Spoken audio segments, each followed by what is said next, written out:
अस्सलाम वालेकुम dear students, कैसे हैं आप सब। मैं हूं गुलाम मुर्तजा, आपका फिजिक्स टीचर। सबसे पहले अब तमाम लोगों को आपके अपने ही channel physics point by Jem sir के अंदर वेलकम करते हैं। आइए बेटा, आज हम चैप्टर नंबर 2 के न्यूमेरिकल स्टार्ट करते हैं। चैप्टर नंबर जो 2 है उसका हमारे पास जो पहला न्यूमेरिकल है, न्यूमेरिकल नंबर 2.1, उसके अंदर देखते हैं हमें क्या बताता है। उसके अंदर हमें यह बताया जाता है कि magnitude of a cross product that is 4 into √3। हमारे पास जो क्रॉस प्रोडक्ट का जो मैग्नीट्यूड है वो हमें 4 इंटू √3 बताया गया। और नेक्स्ट कहते हैं कि स्केलर प्रोडक्ट का जो मैग्नीट्यूड है वो हमें बताया गया 4। ये हमें दो मैग्नीट्यूड बताए गए, एक क्रॉस प्रोडक्ट का जो 4 इंटू √3 है, और डॉट प्रोडक्ट का जो कि स्केलर प्रोडक्ट है, इसका हमें मैग्नीट्यूड बताया गया है 4। इसके बाद हमें क्या कहते हैं कि find the angle between two vectors. आपने दो वेक्टर्स के दरमियान, इनके वेक्टर ए और वेक्टर बी, इन दोनों के दरमियान आपने एंगल फाइंड करना। आइए हम इसका सॉल्यूशन करते हैं। बेटा मैंने आपको बताया हुआ कि हमने यहां पे एंगल फाइंड थीटा करना है, तो हमें पता है कि ए क्रॉस बी, जब हम ए क्रॉस बी करते हैं तो इसका बेटा जो मैग्नीट्यूड आता है वो हमारे पास क्या आता है, ए बी साइन थीटा। बेटा आपने इस इक्वेशन को नाम देना इक्वेशन नंबर 1, और इसी तरह हमारे पास ए डॉट बी। बेटा इसका जब मैग्नीट्यूड करेंगे, इनको प्रोडक्ट करेंगे, तो आंसर आएगा ए बी कॉस थीटा। और इसको इस इक्वेशन को नेम दे दे इक्वेशन नंबर 2। अब नेक्स्ट आपने काम ये करना है, इक्वेशन 2 को इक्वेशन 1 पे डिवाइड करना है। मैं यहां पे मेंशन कर देता हूं, डिवाइड इक्वेशन 1 बाय 2। इक्वेशन 1 को इक्वेशन 2 पे डिवाइड कर दो बाय इक्वेशन 2। अब जब हम डिवाइड करेंगे तो देखते हैं क्या बनता है। अब यहां पे हम देखें तो हमारे पास इक्वेशन 1 क्या है, इक्वेशन 1 हमारे पास ए क्रॉस बी, इसका मैग्नीट्यूड इक्वल टू, ये किस चीज के इक्वल आता है, ये हमारे पास आता है जी ए बी साइन थीटा।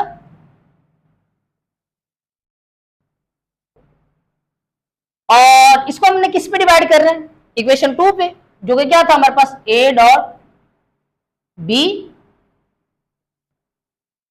और divide by A B cos theta. मैं यहां पे ये जो इक्वल टू है वो बिल्कुल दरमियान में लगा देता हूं। नहीं, ये ए बी इस ए बी के साथ कैंसल आउट।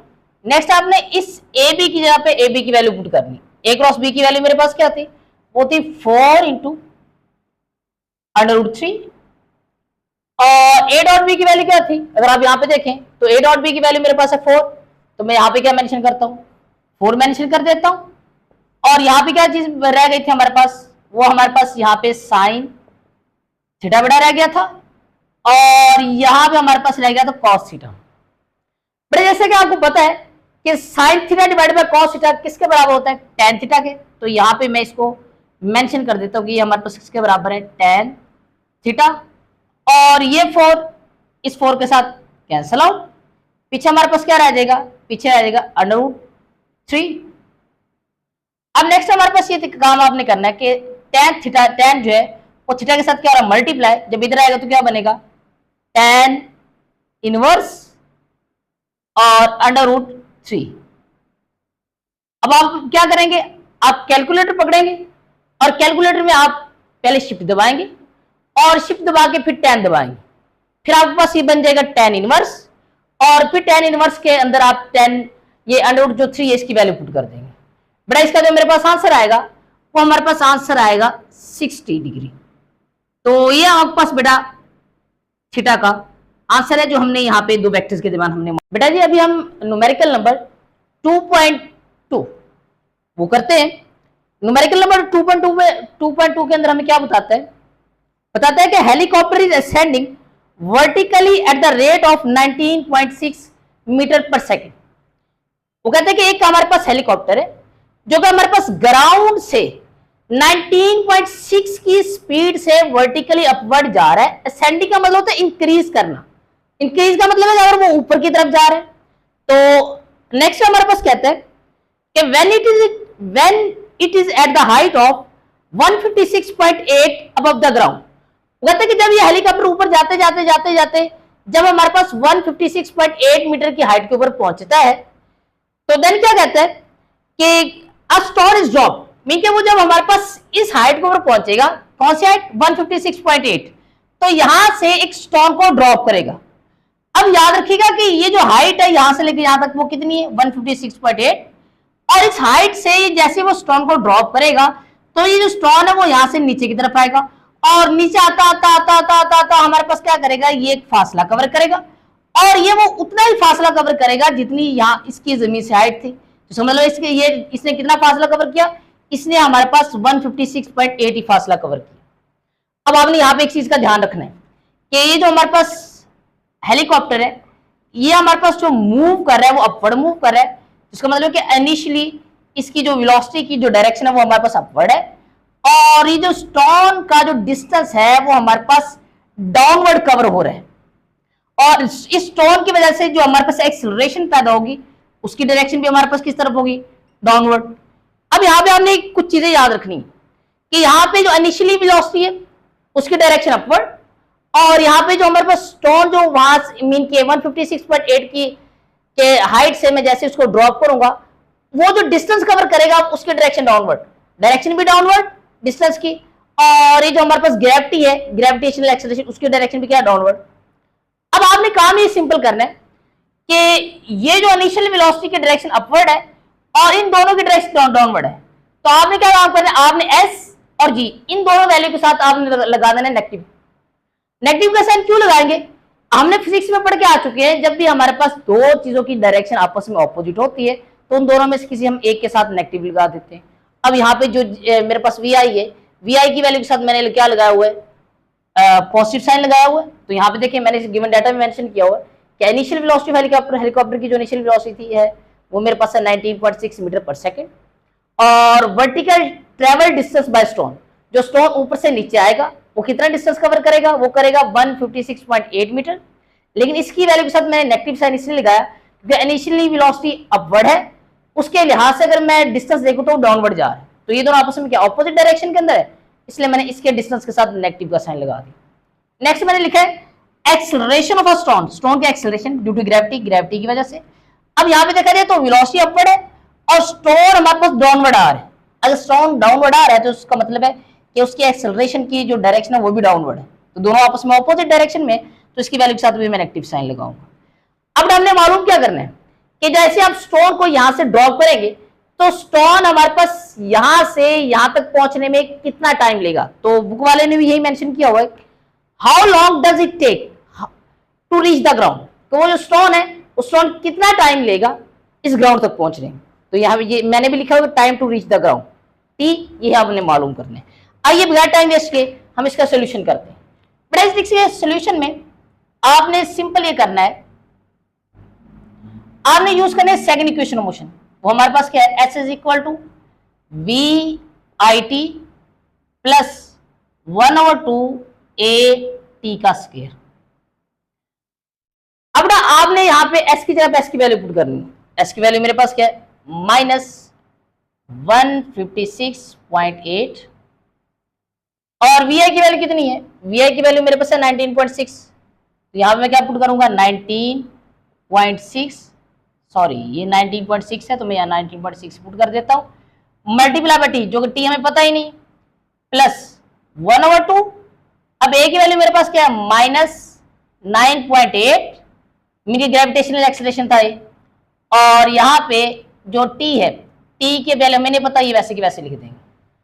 बेटा देखिए प्लस माइनस माइनस, तो ये क्या बनेगा, ये बनेगा मेरे पास 19.6 इंटू टी, ब्रैकेट में लिख लेता हूं, और plus sorry plus minus minus होगा तो ये क्या बन जाएगा -1/2 इंटू 9.8 इंटू टी का स्क्वायर।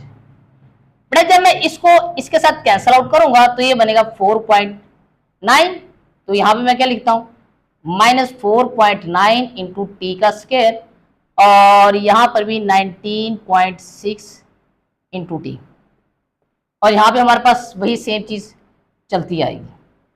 अब आपने इन दोनों टर्म में से 4.9 कॉमन लेना है। जब मैं 4.9 कॉमन लूंगा इन दोनों टर्म में से, तो यहां पे मेरे पास बच जाएगा 4 और इंटू टी माइनस टी का स्क्वायर, और इस साइड में मेरे पास क्या है, इस साइड में बेटा मेरे पास है 156.8।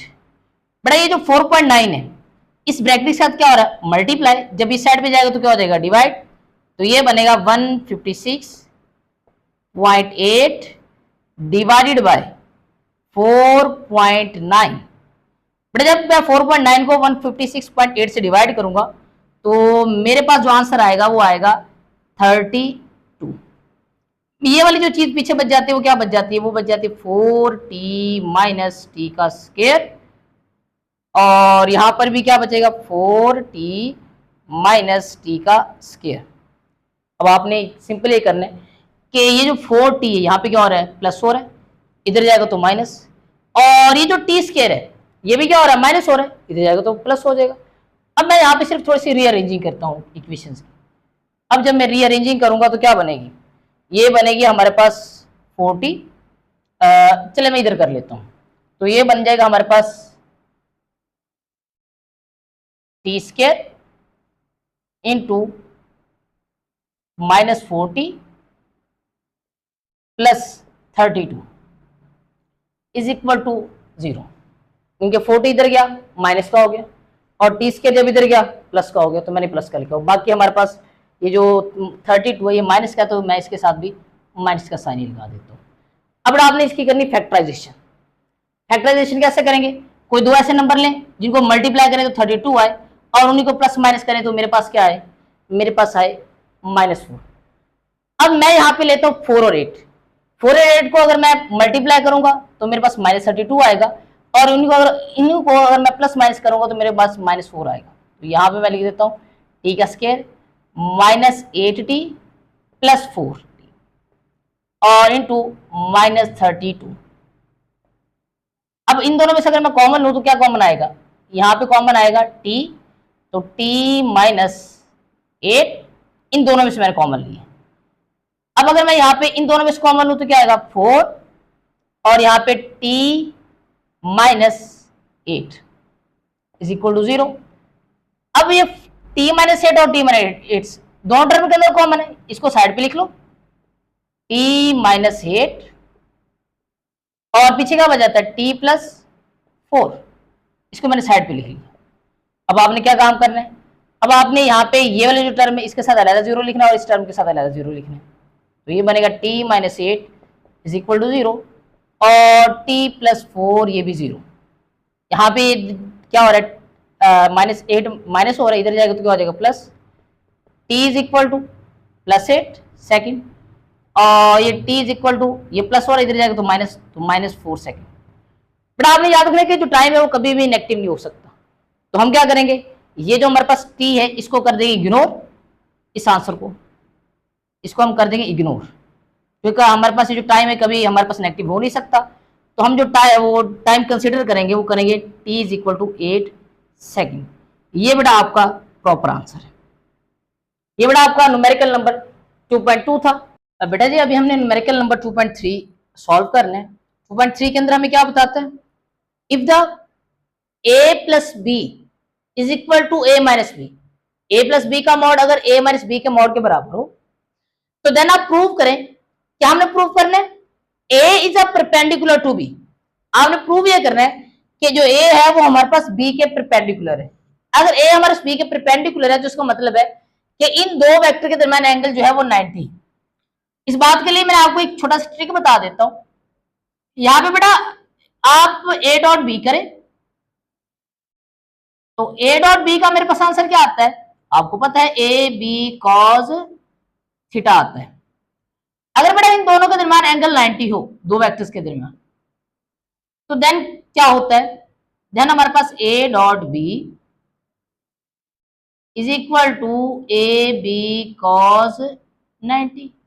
और बेटा cos 90 जो होता है वो होता है 0। अगर 0 को मैं इस ए बी के साथ मल्टीप्लाई करूं तो आंसर क्या आएगा 0। तो इसका मतलब ये हुआ कि अगर हमारे पास दो वेक्टर्स का डॉट प्रोडक्ट किया जाए जिनके दरमियान एंगल 90 हो, तो इसका मतलब है कि उनका आंसर 0 आएगा। और फिर बता रहा हूं कि अगर हमारे पास दो ऐसे वेक्टर जिनका आंसर 0 आ रहा है, तो मतलब है कि वो दोनों हमारे जो वेक्टर्स है वो हमारे परपेंडिकुलर है, और हमने यहाँ पर यही बात एट द एंड हमने प्रूव करनी है। तो आइए हम ये बात प्रूव करते हैं। तो इसके अंदर आपने क्या चीज प्रूव करनी है? इसके अंदर आपने सिंपल ये प्रूव करना है कि हमने ये कंडीशन को लेके चलना है कि a प्लस बी और a माइनस बी इन दोनों का मॉड है। इस साइड में स्क्वायर ले लें और इस साइड में स्क्वायर ले लें। जब इनका मैं स्क्वायर एक्सटेंड करूंगा तो यहां पर देखा जाए तो a प्लस बी और a प्लस बी इनके दरमियान डॉट, इसको मैंने 2 टाइम मेंशन कर ली। और यहां पर भी a माइनस बी और a माइनस बी इन दोनों को मैंने 2 दफा आपसे मल्टीप्लाई किया, तो ये भी स्क्वायर बने। मीन के ये हमारे पास कंप्रेस्ड फॉर्म में थी, इसको मैंने एक्सटेंड कर लिया। अब नेक्स्ट आपने क्या काम करना है, इस a को एक दफा a के साथ मल्टीप्लाई करना, फिर b के साथ, फिर इस b को एक दफा a के साथ, फिर इस b के साथ। अगर हम इसे मल्टीप्लाई करें तो बेटा क्या आता है, a को a के साथ मल्टीप्लाई किया तो ये चीज आ गई, a को b के साथ मल्टीप्लाई किया तो a minus a dot b आ गया। अब b को a के साथ मल्टीप्लाई किया तो ये b डॉट a आया, और b को मैं b के साथ मल्टीप्लाई करूंगा तो ये b डॉट b आ जाए। नेक्स्ट आपने इस मोड को इस मोड के साथ डॉट प्रोडक्ट करना है, तो a को a के साथ मल्टीप्लाई करूंगा तो a डॉट a आ जाएगा, a को b के साथ मल्टीप्लाई करूंगा तो ये आएगा a डॉट b साथ माइनस, और b को b के साथ b को पहले a के साथ मल्टीप्लाई करूंगा तो मेरे पास क्या आएगा b डॉट a, और फिर मैं b को b के साथ मल्टीप्लाई करूंगा तो b डॉट b आ जाएगा। अब यहाँ पे क्या काम करना है आपने, a डॉट a। याद रखना कि हम जब भी दो वेक्टर का सेल्फ प्रोडक्ट करते हैं तो हमारे पास उसी वेक्टर का मैग्नीट्यूड का स्केयर आ जाता है। जैसा कि मैंने a डॉट a का स्केयर a डॉट a किया तो मेरे पास a का स्केयर आ गया। नेक्स्ट हमारे पास क्या था, a डॉट b, वो वैसे के वैसे, b डॉट a ये भी वैसे के वैसे। फिर यहाँ पे देखें, यहाँ पे b डॉट b, अगर मैं b डॉट b का हमारे पास यहाँ पे स्केयर करूंगा, b डॉट b करूंगा तो b का क्या बन जाएगा, b का स्केयर बन जाएगा। और यहाँ पे नेक्स्ट देखें, नेक्स्ट मेरे पास यहाँ पे क्या आता है a डॉट a, तो बेटा a डॉट a करेंगे तो a डॉट a का भी मेरे पास क्या आएगा, a का स्केयर आ जाएगा। तो यहाँ पे मैं मेंशन कर देता हूँ, ये मेरे पास क्या है, a का स्केयर। और यहाँ पे माइनस a डॉट b, तो वहां पे लिखा माइनस a डॉट b, फिर लिखा b डॉट a, तो यहाँ पर माइनस b डॉट a लिखा हुआ है, और b डॉट b करेंगे तो b का स्केयर आ जाएगा। अब यहाँ पे आपने देखना ये कि ये a डॉट a है, ये भी a डॉट a, यहाँ पे क्या और प्लस हो रहा है, इधर जाएगा तो माइनस हो जाएगा, तो ये वाला इसके साथ क्या हो जाएगा, कैंसल आउट। अब यहाँ पे देखिए ये बी स्क्वायर और ये भी बी स्क्वायर, ये बड़ा बी स्क्वायर इस बी स्क्वायर के साथ कट जाएगा, क्यों, क्योंकि ये क्या हो रहा है, प्लस हो रहा है, इधर जाएगा तो माइनस हो जाएगा, तो ये इसके साथ क्या हो जाएगा, कैंसिल आउट। अब यहाँ पे मैं एक रफ में चीज मेंशन कर रहा हूं कि बेटा a डॉट बी, हम पीछे पढ़ के आए हैं, ये बराबर होता है b डॉट a के। अगर a dot B b dot a के बराबर होता है तो इसका मतलब है कि जहां पे a डॉट b लिखा हो वहां पे b डॉट a लिख सकते हैं। तो यहाँ पे देखें, यहाँ पे b डॉट a लिखा हुआ है, तो यहाँ पे मैंने a डॉट b लिख दिया, यहाँ पर b डॉट a लिखा हुआ है, यहाँ पर मैंने a डॉट b लिख दिया। अब यहाँ पे देखें कि ये दो फैक्टर यहाँ पे क्या हो रहे हैं, माइनस हो रहे हैं, जब इस साइड पे लेके आऊंगा तो क्या हो जाएगा, प्लस। ये दोनों फैक्टर वैसे के वैसे मैंने राइट किए हुए, जैसे ये दोनों फैक्टर हमारे पास यहाँ पे माइनस हो रहे थे, मैंने उठा के इधर लेकर आया, तो ये फैक्टर यहाँ पर आगे प्लस हो गया, ये भी फैक्टर यहाँ पे आगे क्या हो गया, प्लस हो गया। इस साइड पे मेरे पास यहाँ पे क्या बच गया, 0। अब देखिए a dot B a dot B a dot B a dot B, और सारों को मैं प्लस करूंगा तो ये क्या बन जाएगा, 4a डॉट बी, 4 यहाँ पे क्या होता है, मल्टीप्लाई, इधर जाएगा तो क्या हो जाएगा, डिवाइड हो जाएगा, तो 0 डिवाइड बाय 4 क्या बनेगा, 0। अब यहाँ पे देखिए, यहाँ पे a डॉट बी मेरे पास आंसर क्या आ रहा है, 0 आ रहा है। तो मैंने स्टार्टिंग में बताया कि अगर हमारे पास दो वेक्टर का डॉट प्रोडक्ट करें और उसका आंसर 0 आ जाए तो इसका मतलब है कि उन दोनों के दरमियान एंगल कितना आएगा, 90 आएगा। तो ये मैंने एंगल जो प्रूव करना था, जो हमने प्रूव करना था कि हमारे पास जो a है वो परपेंडिकुलर b के, तो यहाँ पर ये प्रूव हो गया कि हमारे पास जो a है वो b के परपेंडिकुलर है। 2.5 के अंदर हमें क्या बताता है, हमें बताता है कि a cricket ball is hit vertically upward with a velocity of 20 metre पर सेकंड। एक क्रिकेट बॉल को 20 मीटर पर सेकंड की स्पीड से फेंका गया at the angle of 45 degree, और एंगल कितना हमारे पास वहां पे 45 डिग्री, और वो एंगल कहाँ किसके साथ बनाता है, ग्राउंड के साथ। और हमने यहाँ पे 3 चीजें मालूम करनी है। पहली चीज मालूम करनी है कि वो जो हमारे पास बॉल है वो कितना टाइम लेगी, मीन के टाइम ऑफ फ्लाइट मालूम करना है। सेकंड हमने क्या मालूम करना है, सेकंड हमने मालूम करना है कि वो जो बॉल है उसने मैक्सिमम कितनी हाइट कवर की, मीन के h मालूम करना है। और नेक्स्ट कहते हैं कि वो जो बॉल है हाउ इट फॉल्स अवे, तो वो जो बॉल है वो कितनी दूर जाके जमीन पे गिरी है। तो यहाँ पे वो जो हमारे पास जमीन के ऊपर कितनी दूर जाके गिरी है उसको हम कहते हैं रेंज। तो हमने थर्ड पार्ट के अंदर हमने क्या मालूम करना है, रेंज मालूम करनी। आइए हम बड़ी जल्दी से ये तीनों चीजें फाइंड करते हैं। पहले टाइम ऑफ फ्लाइट का, तो टाइम ऑफ फ्लाइट का formula T is equal to 2vi sin theta divide by G. तो यहां पे हम सिंपल वैल्यूज पुट करते हैं। 2 vi की जगह पे 20 साइन थीटा, थीटा की जगह पे क्या पुट करूंगा 45 डिवाइड बाय जी की जगह पे 9.8। बेटा साइन 45 क्या होता है 0.707, 0.707। तो ये 2 और 20 को मल्टीप्लाई करें 40 आ जाएगा, और ये 0.707 और ये 9.8। बेटा इनको मल्टीप्लाई करो और 9.8 पे डिवाइड करो, तो मेरे पास जो आंसर आएगा वो आएगा 2.9 सेकंड आ जाएगा। ये बेटा आपके पास है टाइम ऑफ फ्लाइट। आइए हम नेक्स्ट पार्ट बी करते हैं। पार्ट बी के अंदर हमने मालूम करना था height of projectile. Height of projectile का फार्मूला क्या होता है, h is equal to V I square sine square theta divide by 2g। अब बेटा वी आई की जगह पे जस्ट आपने वी आई की वैल्यू पुट करनी है। वी आई की वैल्यू मेरे पास कितनी है, वो थी 20, इसका स्केयर मल्टीप्लाई में साइन थीटा की वैल्यू 45, तो 45 और ऊपर साइन का स्केयर था तो मैंने यहां पे स्केयर पुट कर दिया, डिवाइड बाय 2g, 2 इंटू 9.8 और इंटू, अब यहां पे देखें यहां पे साइन स्केयर साइन 45 कितना होता है बेटा, अगर हम साइन 45 देखें तो साइन 45 मेरे पास हमने यहां पर निकाला 0.707। अब साइन 0.707 में यहां पे पहले लिख लेता हूं। 20 का स्केयर क्या होगा 400 और ये 0.707 इसका square divide by 2 multiply by 9.8, वो हमारे पास होता है 19.6। बेटा इसका आपने स्केयर लेना, जो भी आंसर है उसको 400 से मल्टीप्लाई करने और जो भी इसका आंसर है उसे डिवाइड करना 19.6 से। तो 19.6 से डिवाइड करेंगे तो मेरे पास आंसर बनेगा 10.2 मीटर। ये बेटा आपके पास हाइट आ गई जो आपने वहां पे फाइंड करनी थी। आइए नेक्स्ट हम क्या मालूम करते हैं, रेंज ऑफ प्रोजेक्टाइल, कि वो जो बॉल है वो कितनी दूर जाके गिरेगी।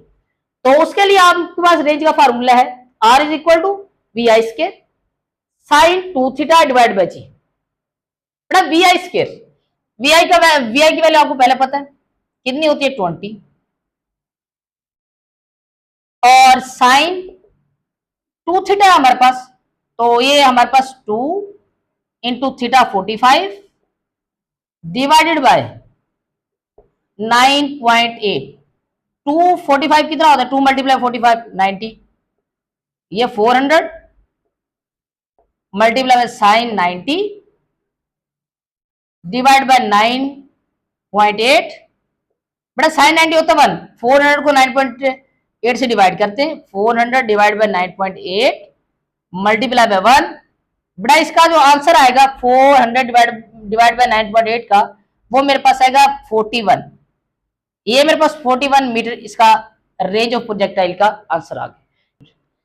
स्टेटमेंट के अंदर हमें कहता है a 20 gram ball hit the wall of squash court with a constant force 50 newton. एक बॉल है जिसका मैस मेरे पास 20 ग्राम है और वो स्क्वैश कोर्ट है उसके साथ जाके हिट करती है, और वो जो हिट करते हैं वो किस फोर्स के साथ हिट करती है 50 न्यूटन के साथ।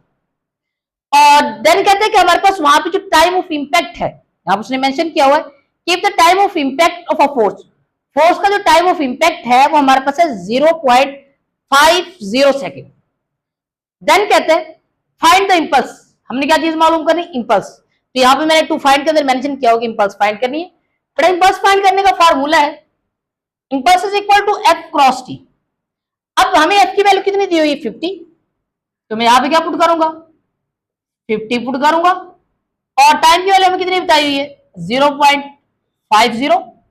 इनको जब मैं मल्टीप्लाई करूंगा तो मेरे पास आंसर आएगा 25, और यहां पे इंपल्स का यूनिट क्या होगा फोर्स का यूनिट न्यूटन होता है। टाइम का यूनिट क्या होता है? सेकंड। तो ये बनेगा 25 न्यूटन सेकंड। करेंगे न्यूमेरिकल नंबर 2.7। 2.7 के अंदर हमें क्या बताता है? 2.7 के अंदर बताता है a ball is kicked bye footballer. एक बॉल है जो कि फुटबॉलर किक करता है। और नेक्स्ट कहता है कि the average force on a football, ball के ऊपर जो एवरेज फोर्स लगाई जाती है वो हमारे पास कितनी लगाई जाती है? 200 न्यूटन। और देन कहता है and impact last for a time interval, कि उस फुटबॉल के ऊपर जो हमारे पास फोर्स का इम्पैक्ट रहता है वो कितने टाइम तक रहता है? 0.25 सेकंड तक रहता है। नेक्स्ट हमें क्या कहता है मालूम करने के लिए? कहते हैं कि टू फाइंड, क्या हमने फाइंड करना है? Calculate the change in momentum. हमने एक चेंज इन मोमेंटम फाइंड करना है। और पार्ट बी के अंदर क्या कहते हैं? State the direction of a change in momentum. आपने ये भी बताना है कि डायरेक्शन क्या है हमारे पास चेंज इन मोमेंटम की। आइए हम मालूम करते हैं। बेटा सबसे पहले हम मालूम करेंगे चेंज इन मोमेंटम। हमें पता है इंपल्स बराबर होती है चेंज इन मोमेंटम की। और यहां पे इंपल्स का फार्मूला क्या है? इंपल्स का फार्मूला होता है एफ क्रॉस टी, और चेंज इन मोमेंटम को हम डेल पी से डिनोट करते हैं। बेटा एफ हमें कितना बताया? 200, यहां पे आप देख सकते हैं। और टाइम हमें कितना बताया? 0.5 सेकेंड। तो एफ की जगह पे एफ की वैल्यू पुट करते हैं, 200 multiply by 0.25 second is equal to change in momentum. तो जैसे 0.25 से मल्टीप्लाई करते हैं तो मेरे पास आंसर आता है 60। और हमारे पास चेंज इन मोमेंटम का यूनिट क्या होता है? Newton second. तो ये बेटा आपके पास चेंज इन मोमेंटम का आंसर आ गया। और आपने याद रखना है कि हमारे पास जो मोमेंटम है, मोमेंटम एक वेक्टर क्वांटिटी। अगर मोमेंटम एक वेक्टर क्वांटिटी है तो इसका मतलब इसकी अंदर डायरेक्शन भी होगी इसकी। अब यहां पे देखा जाए तो मोमेंटम किस वजह से पैदा हो रहा है? मोमेंटम फोर्स की वजह से पैदा हो रहा है। जब आपने फुटबॉल के ऊपर क्या, हमारे पास जो फुटबॉलर है उसने जैसे फुटबॉल को किक किया तो फुटबॉल हमारे पास मूव किया। अब फुटबॉल जैसे मूव करेगा उसके अंदर हमारे पास उसके मोमेंटम के अंदर चेंज आएगा। अब याद रखिएगा कि जिस डायरेक्शन में फोर्स लगेगी उसी डायरेक्शन में मोमेंटम के अंदर चेंज आएगा। तो यहां पर मैं मेंशन करूंगा कि direction of a change in momentum, momentum के अंदर जो मोमेंटम की जो डायरेक्शन है वो जो चेंज होती है वो किस डायरेक्शन में होती है? In the direction of force. के मोमेंटम की जो डायरेक्शन है वो हमारे पास किस डायरेक्शन के अंदर चेंज होगी? In the direction of force. 2.8 के अंदर हमें क्या बताता है? बताता है जी कि aeroplane is moving horizontally at the speed of 2 metre per second at the height of 8 kilometre to drop a bomb on the target. अब यहाँ पे लेट्स सपोज मेरे पास ये एक एरोप्लेन जो कि हमारे पास 2 मीटर पर सेकंड की स्पीड से हॉरिजॉन्टल डायरेक्शन में मूव कर रहा है। अगर ये हॉरिजॉन्टल डायरेक्शन में मूव कर रहा है तो इससे पहले वेलोसिटी की कोई वैल्यू नहीं, तो फिर इस वेलोसिटी की को हम कहेंगे इनिशियल वेलोसिटी। अगर ये हॉरिजॉन्टल के अंदर मूव कर रहा है तो इसको मैं कहूंगा VIX। एक्स हमारे पास डिनोट करता है हॉरिजॉन्टल डायरेक्शन। तो इसका मतलब है कि यहाँ पे मैंने मेंशन किया होगा डाटा के अंदर इनिशियली हॉरिजॉन्टल जो वेलोसिटी है वो हमें कितनी बताएगी? VIX। और वो हमें कितनी बताएगी? 200 मीटर पर सेकंड। और नेक्स्ट हमें बताता है कि वो हमारे पास ये जो हेलीकॉप्टर है वो हमारे पास अपने टारगेट के ऊपर एक बॉम्ब को ड्रॉप करता है। यहां से वो एक बॉम्ब को ड्रॉप करेगा। याद रखिएगा कि जो बॉम्ब ड्रॉप कर रहा है वो हमारे पास किस हाइट के ऊपर ड्रॉप कर रहा है? वो हमारे पास 800 किलोमीटर की हाइट से ड्रॉप कर रहा है। यहां से लेके यहां तक मीन के ग्राउंड से लेके इस हेलीकॉप्टर तक की जो हाइट है वो हमें कितनी बता रहे हैं? 8 किलोमीटर बता रहे हैं। आपने बेटा काम ये करना है कि जो हमें हाइट बताई गई है वर्टिकल डिस्टेंस, इस वर्टिकल डिस्टेंस हमें किलोमीटर में बताया गया। आप इसको कर ले मीटर के अंदर। मीटर के अंदर कन्वर्ट करने के लिए आप इसे मल्टीप्लाई करेंगे 1000 से तो ये बनेगा जी 8000 मीटर। ये मेरे पास वर्टिकल डिस्टेंस बन जाएगा। अब इसके अंदर पूछता क्या है हमसे? हमसे पूछता ये find the horizontal distance from the target. Target से हॉरिजॉन्टल डिस्टेंस कितना होगा eight which bomb should be released. वो कहते हैं कि जब आप बॉम्ब रिलीज करेंगे, जिस पॉइंट पर आपने बॉम्ब को रिलीज किया उस पॉइंट से टारगेट तक का जो डिस्टेंस होगा, हॉरिजॉन्टल डिस्टेंस, वो कितना होगा, यहां से लेके यहां तक, ये पॉइंट ऑफ रिलीज है और ये टारगेट है। टारगेट से लेके, रिलीज से लेके टारगेट तक जो हॉरिजॉन्टल डिस्टेंस है वो आपने फाइंड करना है बॉम्ब का। तो वो फाइंड करने के लिए हम क्या काम करते हैं, आइए हम सोल्यूशन करते हैं। बड़ा हॉरिजॉन्टल जो डिस्टेंस है वो हमारे पास x is equal to V I X multiply by T. ये हमने प्रोजेक्टाइल मोशन में पढ़ा था कि बॉडी को, जब बॉडी ने जब भी हॉरिजॉन्टल डिस्टेंस कवर करना होता है उसका फार्मूला था x is equal to V I X multiply by T. लेकिन यहाँ पे मुझे वी आई एक्स की वैल्यू तो गिवन डाटा में मौजूद है, लेकिन हमें टी की वैल्यू नहीं पता। तो फिर हम टी की वैल्यू कहां से निकालेंगे, बेटा टी की वैल्यू हम निकालेंगे वर्टिकल डिस्टेंस के फार्मूले से। वर्टिकल डिस्टेंस का फार्मूला हमारे पास क्या था, 1/2 जी टी का स्क्वायर। मैंने टी निकालना है तो 2 डिवाइड हो रहा था, इधर जाएगा तो मल्टीप्लाई, ये क्या हो जाएगा 2y, और g मल्टीप्लाई हो रहा था, इधर जाएगा तो divide, is equal to T का स्क्वायर। अब यहां पे आपने y की जगह पे ये y की वैल्यू जो कि हमें ये दी हुई थी, तो यहां पे मैं पुट करता 2 मल्टीप्लाई बाय y, ये बन जाएगा 8000 और डिवाइड बाय 9.8 इंटू टी का स्क्वायर। बट आपने क्या काम करना है, आपने 2 को इसके साथ मल्टीप्लाई करना है, तो बन जाएगा 16000 डिवाइड बाय 9.8 इंटू टी का स्क्वायर। आपने काम ये करना है, यहाँ पे 16000 को डिवाइड करना है 9.8 से। जब 9.8 से डिवाइड करेंगे तो मेरे पास आंसर आएगा 1606। ये हमारे पास टी स्क्वायर का आंसर आ गया। बट जब आप दोनों साइड पे इसका अंडर रूट लेंगे तो मेरे पास जो इसका आंसर बनेगा वो बनेगा, मैं यहां पे मेंशन कर देता हूं, आंसर बनेगा मेरे पास 40.4। टी का जो आंसर बनेगा वो बनेगा 40.40 सेकेंड।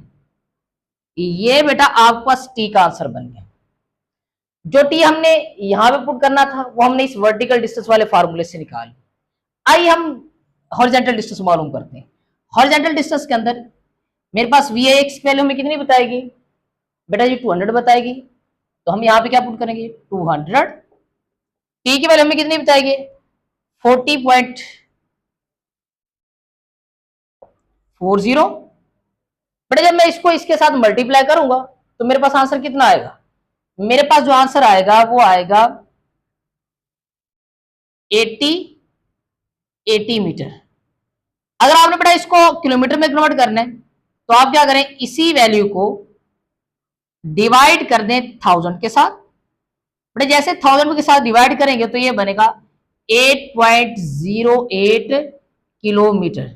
ये बेटा मेरे पास हॉरिजॉन्टल डिस्टेंस आ गया बॉम्ब का, कहां से, पॉइंट ऑफ रिलीज से लेके टारगेट तक। तो ये हमने फाइंड करना था, ये मैंने अब फाइंड कर लिया।